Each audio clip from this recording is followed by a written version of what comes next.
Five Nights at Freddy's has lots of games, and during the early years of Five Nights at Freddy's, most of them had the same formula. You're stuck in an office, and a big bad spooky bear and friends are coming after you.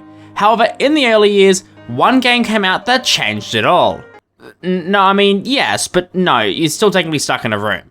Okay, smart guy, get to the point. Yeah, that one. Sister Location was the first of the main games to really change up the formula.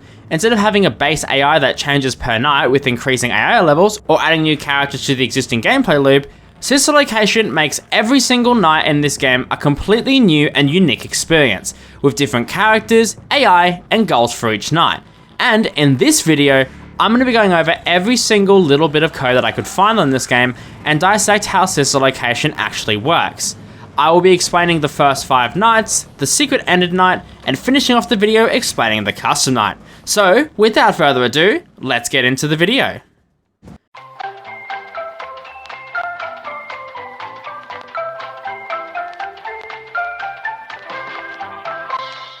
Night 1 has literally nothing. Like, you press some buttons, do all that jazz, so quite frankly, there's no AI to discuss. There's technically some stuff with the vent at the end of the level, but it's not that interesting, but I know there will be that one person in the comments asking about it, so let's have a look. Wait, what is that? Whoa, a subscribe button. I should click it. And you should too, to help me hit my goal of 100k subscribers. I would greatly appreciate it. But anyways, enough self-promo, let's actually discuss some AI.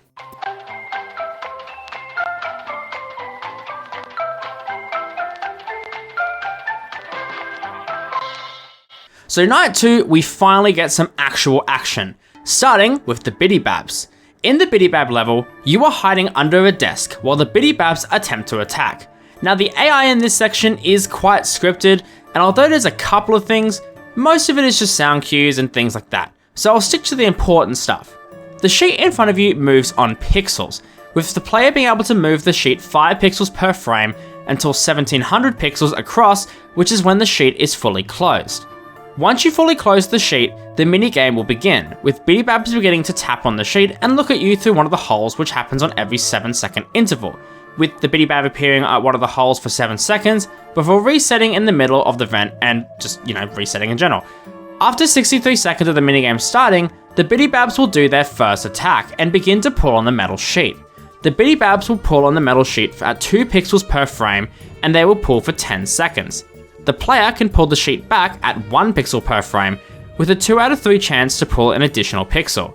20 seconds after the first attack, they will attack again, except this attack will last for 20 seconds. If at any point the sheet is pulled back more than 800 pixels from the end, you will be jump scared by a Biddy Bab. Pretty simple level, all things considered. But now let's move on to my personal favourite level in this entire game, the Ballora Gallery. Ballora's minigame is very simple in concept. You have to crawl from one side of the room to the other without Ballora catching you. If you hear her music, stop moving, and if there's no music, then you can move. However, the AI in this level is actually a bit more complicated than that, and quite interesting, so let's talk about it. This level is dictated by player progress and something that we will call units. Starting with units, these are basically the distance between objects in this level, specifically between the player and Ballora. At the start of the level, Ballora will be at her max distance from the player at 600 units away, and will kill the player if she gets within 0 units of the player. How Ballora moves is based on if the player is holding down the W key on the keyboard or not, which causes some interesting things to happen. Every 2 seconds, if you aren't holding W, Ballora will randomly choose a moving number from 0 to 2. If this number is 2, every frame that you press W, Ballora will move 1 unit closer to the player, and will move 2 units closer if you press Shift as well. If the moving number is 1, what she does is a tad complex. If you are holding W, she will move 1 unit closer like before. However, if you let go of W, she will move 1 unit away every 0.03 seconds. Just be aware that you move 14 frames extra from when you let go of W, and if you hold W for more than 5 seconds, the moving number will automatically snap to 2. If the moving number is 0, she will only move away as described before. And that's pretty much the basics of how Ballora herself will actually work. However, there are a couple of scripted events that will happen once the player progresses a certain amount of progress. Once the player has made 300 progress and Ballora herself is 400 units away, the hand unit line where he tells you to hurry up plays. and Ballora will move closer by a unit for the next 100 frames. If Ballora is too close once you reach 300 progress, the line will be stalled until she moves further away. Once you reach 400 progress, the animation of Ballora spinning across the screen happens. While she's on the right side of the screen, she will move double the units towards you every frame and her moving number is set to 2, but once she's on the left half, the moving number and distance is decreased by 1. And that is Ballora. So now let's move on to the last character of Night 2, Funtime Freddy in the Breaker Room, which has to be my personal least favourite minigame. Yes, I hate this minigame more than Night 4. In this minigame, you need to reset the power for every area in the building while dealing with Funtime Freddy in the same room. For starters, resetting an area takes 7 seconds, and every 0.5 seconds that you aren't resetting an area, the percentage goes down by 1%, meaning it will take 14 seconds for an area to fully reset if full. Funtime Freddy has 6 stages it can be in, stage 1 being on the stage, stage 2 being in front of the stage 2 being on the left side of the room, stage 4 being right in front of you, and stage 5 having him not be in the room at all, with stage 6 being his kill stage. Anyways, the way Funtime Freddy works is simple. Every 2 seconds that you are pressing one of the reset buttons, Funtime Freddy has a 50% chance to increase their progress by 1 or 2. The way Funtime Freddy can decrease their progress is a bit confusing. Basically, depending on the danger level the state hand unit is in and how much time you have waited, Funtime Freddy has a chance to decrease their progress by 1. However, a much more consistent way to decrease their progress is with Bonbon. Pressing the spacebar has a 50% chance to soothe Funtime Freddy and progress him back to 2 progress every 5 seconds. Pretty straightforward, and with that, Night 2 is finished. The last section with Ballora has no actual AI since nothing can kill you. I'm not going into that. So now let's move on to Night 3.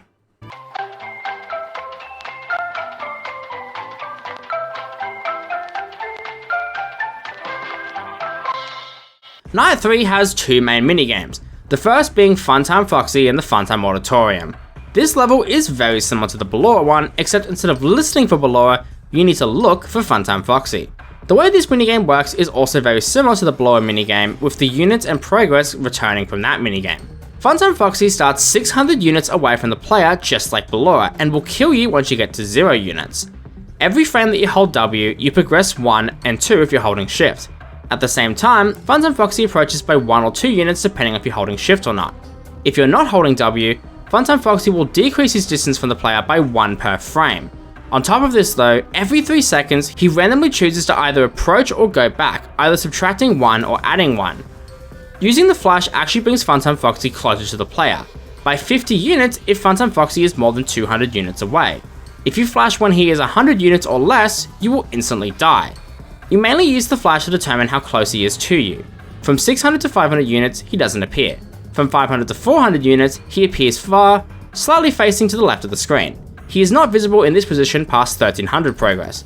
Between 400 and 200 units, he appears closer, facing straight forward, with arms crossed in an A pose. He is not visible in his position past 1700 progress. Closer than 200 units, he appears much closer, facing forwards with arm closer in a T pose. Once the player reaches 2000 progress, they win. Now let's discuss the pass and service, which isn't too complicated since the only AI is Bonbon themselves, since you cannot die before then, no matter how hard you try. Once the Bonbon section actually begins, Bonbon has a 50% chance to spawn every 3 seconds.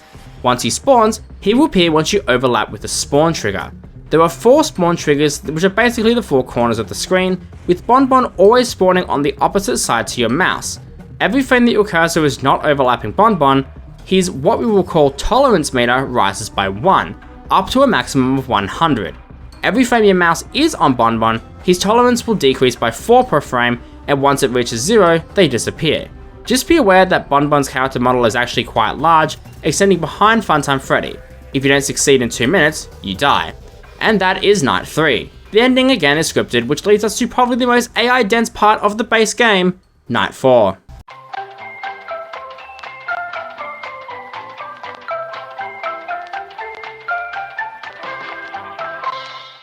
Night 4 is a 3-minute level and isn't that complicated as a concept. However, the AI behind this level is the most complicated from the main game. Now, for how this level works, it's simple. You need to survive for 3 minutes in a spring-lock suit by winding the spring locks back up so you don't die, and by shaking off the mini-renas when they climb on the mask, but be aware that when you do shake off the mini arenas, the spin locks wind down faster, so you need to manage doing both these tasks without dying, and for most people, this is the hardest night in the entire game. But now that we know what you're meant to do, let's break down how it actually works. Each spin lock starts at a certain value from 0 to 24, unwinding by 1 every 200 frames, and being wound up by 1 every 0.18 seconds when your mouse is on it. The amount it winds down goes up the longer the level goes on. After 90 seconds, it winds down by 2 every 200 frames, and then by 3 after 120 seconds. Once your spin lock reaches 50 progress, you die. The mini arenas have set times that they can spawn throughout the level. The mini arena on the left spawns at 30 seconds, 95 seconds, and 130 seconds, while the right mini arena spawns at 20 seconds, 90 seconds, and 120 seconds. These guys will kill you once their torso begins disappearing off screen. Pressing A and D unwinds every spin lock by 1 and unsticks every mini arena by 1 or 2. Once a mini arena reaches 4 progress, they will fall off. And honestly, that is everything you need to know about this level. So let's move on to the final night.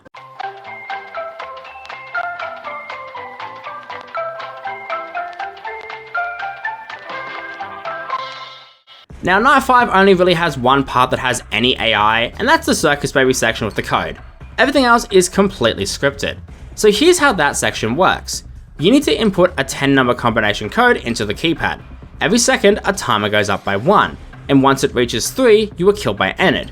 This 3-second timer gets reset if you press the correct button, and increases by 1 if you press the wrong button. And that's it. Every part of the base game explained. So, let's now discuss the secret ending of the game. On Night 5, if you've completed the Sister Location Circus Baby minigame, once you hear Circus Baby's first instruction when back in the Funtime Auditorium, go forward and right for 5 seconds to reach the final section, the Ennard Night.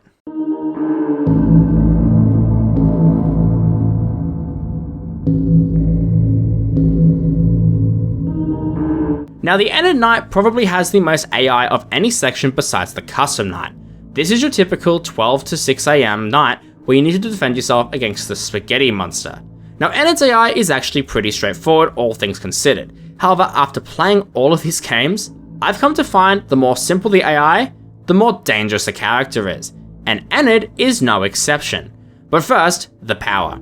The power in this night drains at 1% every 30 seconds, meaning that by the end of the night, which is 9 minutes by the way, longest of any FNAF game, you will have 17.2% power of your own use. Ennard has a 50% chance to move no matter what you do. However, on which interval he can actually move will change throughout the night. At 12 AM, it's every 10 seconds. For 1 to 3 AM, it is every 6 seconds. And for 4 AM, it's every 3 seconds. Oh, and at 5 AM, it's every 2 seconds. Also, he cannot move for the first 40 seconds of the night. If you run out of power, this interval is every half second. And its pathing is actually pretty straightforward. He starts at the top of the map in cams 6 and 7 and can move around, and can go to either door or the vent. While in cams 1, 2, and 5, he has 2 positions, a safe position and a danger position, with the danger position meaning he can kill you on his next movement. He can also go from cams 3 and 4 to his respective danger position on each side, just be aware of that. And honestly, that is all the AI that Ennard has, and with that, we have covered all the main nights and secrets from the main game. So now, let's move on to the Custom Night, which has a lot more AI since it's Ennard Night, but more characters. So let's get into it.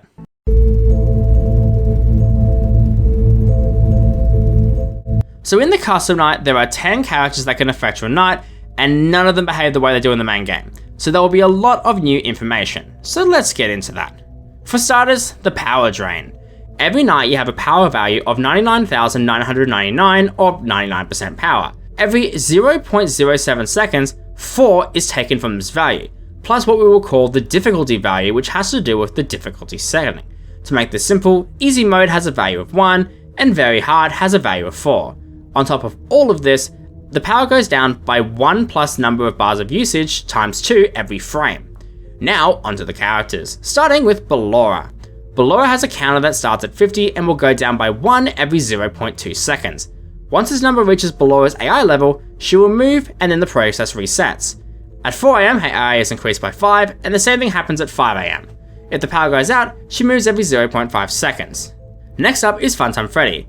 Funtime Freddy will move between cams 3 and 4 every 30 seconds, minus his AI level. So at AI level 20, he moves every 10 seconds. Every 3 seconds, a random number between 0 to 39 is rolled, and if this number is less than or equal to Funtime Freddy's AI level and he hasn't moved in 4.6 seconds, he will launch Bonbon at your door. Bonbon has a 66.6% chance to attack from the same side and a 33.3% chance to attack from the opposite side, which is determined by Funtime Freddy's voice lines. Hey, Bonbon! Go get him! Get ready for a surprise! Next, we have Funtime Foxy. Funtime Foxy has a counter that starts at a random number between 40 and 50, and counts down by 1 every 0.25 seconds. Once the countdown reaches his AI level, he progresses to the next phase.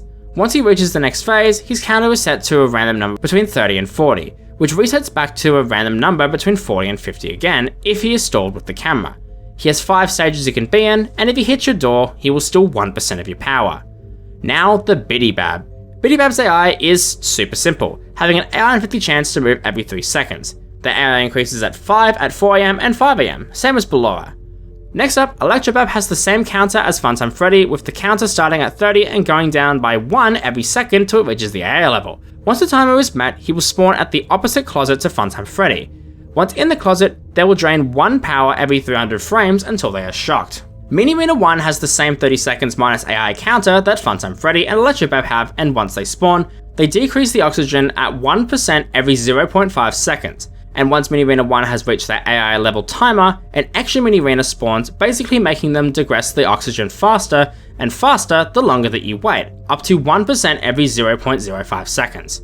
Mini Rena 2 is the most simple, as they just have an AI and 25 chance for a new Mini Rena to appear on your face, up to 5 Mini Renas. Bonnet is super simple, having an AI and 25 chance to appear when you drop the monitor. Click her nose to reset her. Yendo is the same as Bonnet, with an AI and 25 chance to appear when you drop the monitor. However, he cannot appear on 2 consecutive camera drops. Once he's in the office, he drops the oxygen at 1% every 0.2 seconds, and kills you on 101 minus 2 times AI level frames, so about 1 second on 20 AI. And finally, we have Lolbit, who has an AI and 50 chance to appear on the first monitor every 3 seconds. After 150 frames minus AI multiplied by 3, his face will appear on the second monitor, and again at the third monitor until he finally appears. If Lolbit is not dealt with manually, he goes away after 400 frames. And with that, we have covered absolutely everything you need to know about FNAF Sister Location. I hope you enjoyed this video, and if you did, be sure to subscribe to help me hit my goal of 100k by the end of the year, and let me know what other games you want to see me break down in the future. This is a short video, but thank you all so much for watching, and I'll see you next time.